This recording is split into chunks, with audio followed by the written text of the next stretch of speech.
Feelings. Probably some sad feelings.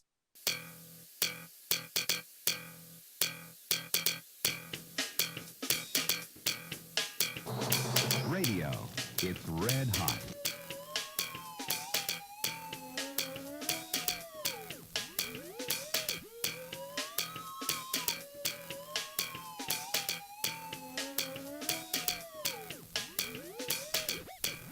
Hey, So, good day. say good day.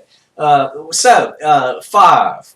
Bobby Goldsboro. 4. Mac Davis. 3. Morris Albert. 2. The Floaters. And number 1, drum roll, our number 1 dweeb artist is Starbuck. And let's say that Starbuck makes the grade on several levels. First, they did have a massive hit, a number 3 hit from this here album, which, although it mentioned Ole Miss, and neither Bruce Blackman, the auteur of the band, nor his future wife, who is the subject of the song. Is it the only top 10 hit of the 70s that had a marimba solo? I'm almost certain that it is. We're pretty sure of this, and you can see them do it on the Midnight Special, and you can see them do it in 2014 on YouTube. The follow-up album took on... The name of the hit. Oh, Moonlight Feels Right. Right. I'm so sorry. Feels Right. What was the most identifiable feature of that song? Bruce Blackman sort of doing a low laugh before the chorus every time. That little chuckle on the way into A little chuckle. like yeah. he's having a good time, not too much of a good time. It's a sly little chuckle. It's a sly isn't it? chuckle. Yeah, Yes. It is. It's It's a dweeby little chuckle. there's the hit. Now, but if you start to read the titles of their songs, Oh, this dude went like album cut deep. he's a lucky man. He is. I'm crazy. Mm-hmm. Everybody be dancing. Everybody be dancing. So call me. Dancing. And of course, he's aware of like futuristic stuff Like because what? he's talking about the city of the future. Really? The city of the future. The city of the future? Nice robotic kind of thing going on there. Is he going to build that city? He's going to see not lion eyes, but sunset eyes. Ooh, Much more romantic. Sunset eyes. And of course, the question that he's going to ask to his competitors is to say, "Don't you know how to love a lady?" Okay. I bet they don't. They probably need some lessons. Yeah. And of course, it ends with, and I have to give visual aid here. You gotta zoom in, man. You gotta show it. This is them. the Step up. Rock and Roll Rocket. That's a rock and roll rocket. In case you're wondering. Okay. There it goes. You know, it's like the difference between this one and this one is that they seem to be trying to do something rockier or harder. Take a look at that hat. That is that's a happening hat. That's a white beret. And you know, my theory on that is if you look at all the other members on the album cover, they look kind of like You're not or like Bruce Blackman is so hogging photobombing this thing with his white beret that it's just not even funny, you know? Yeah, well, no, I mean, actually, see, again, I think we're with the pimp hat. Me and a pimp hat. you used to call this a bow hat. A bow hat, yeah. Because Jimmy Bo Horn had worn a hat like that Did he really? in the video for Dance Across the Floor. Now, that's a great song. Come on. I had a hat. It wasn't white.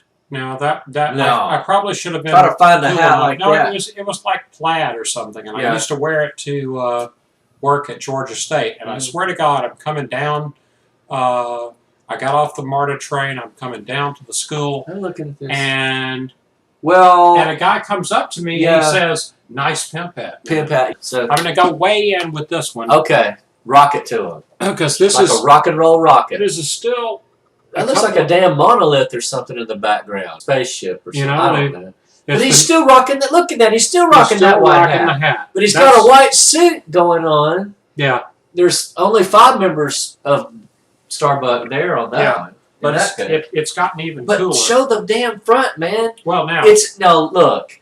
It's got the what? What is sort of something that goes with dweebosity? right What's on the front cover? here we go again. Palm trees, Yeah. baby. Yeah, we'd love to include Jimmy Buffett and Dweeb, but he just doesn't qualify. This was the 3rd album, which is not available on CD. I've got to make a pitch here. Honestly, if you want to hear what we're talking about, Run, don't walk. it's about $15 on Amazon, and it's totally worth it because he gets the money for this. Yeah. Do not buy, and I have to warn everyone: do not buy these collections of demos that you can get from eMusic. He's put up a note on Amazon saying that somebody stole the demos from him. And it's a total ripoff on Bruce. I think do anything you can. It's still, every time you say Bruce, I just wish you'd say Blackman. Yeah, well, I give Mr. Blackman the money that he's due not for this Hornsby or Springsteen for this art. Now, the other thing that I have to say is that classifies it is that I've never heard a bank of synthesizers all set to bouncy cute. That's a setting? Yeah, it must be. It must be. Because some of the songs that they put out... Sorry. How about... Had a little moment there. Some of the songs that they put out, you will start laughing before you hear the lyrics. Oh, right? now that makes you the Dweeb King. A perfect example would be Easing Back. Easing back to you, babe. Now, he'd come from a band called Eternity's Children. Ooh. Sort of a pop psych Eternity's band Children. from the 60s. And some of the guys in that band actually went on with him to form Starbuck. When they got signed, their name was Mississippi. He's from Greenville, Mississippi, which is my backyard. This is a true story. And I had an old friend who is not in this world anymore, who was from Greenville, Mississippi, who swore up and down about seeing Starbuck. Right. But he knew those guys. Yeah. When they were starting out in the bar scene. I'd seen them. Yeah. At least. So they had the name Mississippi. Mississippi. But it turned out that the name Mississippi at that time was taken By guess who? Not the Guess Who. An Australian band. Not Okay, AC/DC. that's weird enough that an Australian band would call itself Mississippi. Yeah. But they turned into really the Little River the Little Band, River Band. right? Was once called. You know, there's Mississippi. another 70s thing in here. Half-naked guys on the cover of an album. That could be a whole series in itself. But anyway. So they switched their name to Starbuck. Yeah, because Little River Band had taken Mississippi. And there we are. He was honestly trying to take a shot at the pop charts and succeeded. He was trying to ride, a bouncy cute era. There were 3 entire albums of it, followed by, this is about a guy who does not quit. Now, unfortunately, I did not. I inherited a collection of vinyl from my dear friend Teresa, which included this, but it didn't have the album in it. Wait, does that say Corona with a K? Yeah. With a K. Yeah. And you probably couldn't buy Corona with a C in Atlanta at the time. I don't know. But look at the cover, okay? Well, this is some kind of stepping up from. Now we're into strip club territory. Well, look at flip the back. Okay. Show them the back. Show them the back. Okay, let's see. Okay. And now. I see what you're saying. This is 1980. 1980. This is 1980. Now, are those 2 lovely ladies? That's not Bruce Blackman, is it? I do believe it is. Really? To show that the man never gives up. In. Okay, he had a mission. It was to be the hippest man in the club. Okay. And so we have such titles as... Oh, you want me to read some of these I titles? do. Let Me Be. Mystery School. I don't know, I just thought of Scooby-Doo or something. I thought it in the Mystery Machine or something, I guess. I Got My Mind on Ruby. In the Pale of an Eastern Moon. Oh my God. He's not in Mississippi anymore. I Remember You, parentheses, and What We Used to Do. Hey, hey. And then the last track is Don't You Know How to Love a Lady. Still working that club vibe 2 years after his previous band had disbanded. Club vibe. Club vibe. There was such a thing. And it was, I'm sure, I would wager money that he played Underground Atlanta. I'm sure it was the hippest trip in Atlanta. He's still active. He played Chastain Park. He will probably be disgusted at our ranking of him in this list. We love this stuff. So this is since you addressed Bruce Blackman directly there, Yeah, I wanted to say something to Bobby Goldsboro. sure. He said, my mom used to really dig you, and that you might be her second favorite artist behind John Davidson. Wow. Wow. So, I mean, if you want to make her day, you know. Real people. There was a couple of people in my family that really hated Honey. Yeah. And you probably wouldn't want to meet them. It was easy to hate. All right, well, anyway, that was just my interlude with Bobby. We're only dealing with chart hits. Yeah. You have to I have made a top 40 you hit. have to have vaulted onto the charts. Our old 70s theme Yeah. of almost anything could hit the charts. However, some things never came within a country fucking mile of making the charts. And I'll give you a little history of this one that he certainly would have made our top 5. The way I got a hold of this guy was my aforementioned uncle was an editorial cartoonist at the Jackson Sun in Jackson, Tennessee. Somehow or another, he'd gotten this freebie album by this artist I'm about to mention, and brought it home and listened to it, and the thing is just completely hysterical. Oh, what's the key line off the biography on the back? Roger, the first name of this artist, Roger has full artistic control to create sound recordings for your listening enjoyment. Damn straight. What artist doesn't want that? You know, like Prince. Prince is the first artist I thought of. It's funny when I thought of it. You know, Prince, and I mean, there's James Brown. James Brown had to have complete artistic control. Total control. Total control of everything. Todd Rundgren. Todd Rundgren, I thought sometimes of. played every damn every instrument instrument. on the record. Roger Simmons. And this was the album, and it's called One More Time. And if I hold the album, you can see there's Roger rocking some of that stage presence with the mic there in the insert. Looking back fondly, I imagine he's thinking back to the old times before he made it big. With such awesome song titles. Awesome song titles as Tennessee Lowdown Blues, Yes Tennessee, I Love You, Everything Has a Name. Tennessee. One is called Walkin' Joe, and the other one is called The Late Letter. And it is songwriting craft at its finest. Or its nadir.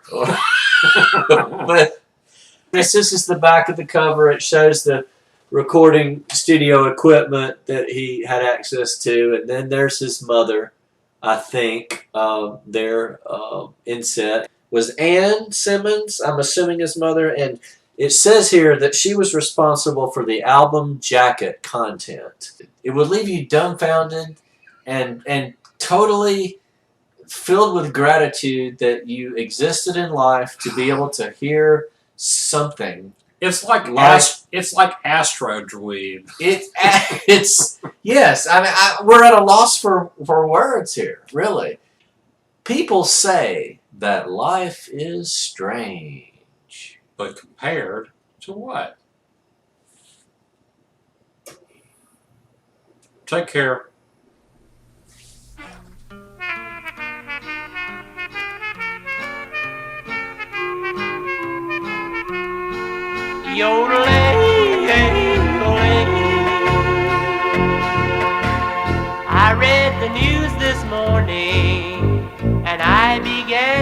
cry. These stories said you took your life, and Lord, I wondered why. I pulled myself together and I began the day. I didn't know what else to do or know just what to say. Then later in the morning, as I fought back the tears, the postman gave me your letter, the first in many years. He said that he was sorry, the address wasn't clear. It must have rained on your letter and caused the ink to smear.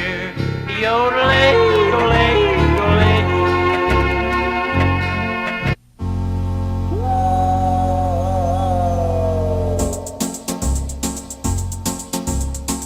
Just where he goes, nobody knows. There he goes, a walking Joe. He met every train in until he died. Folks say he often broke down and cried.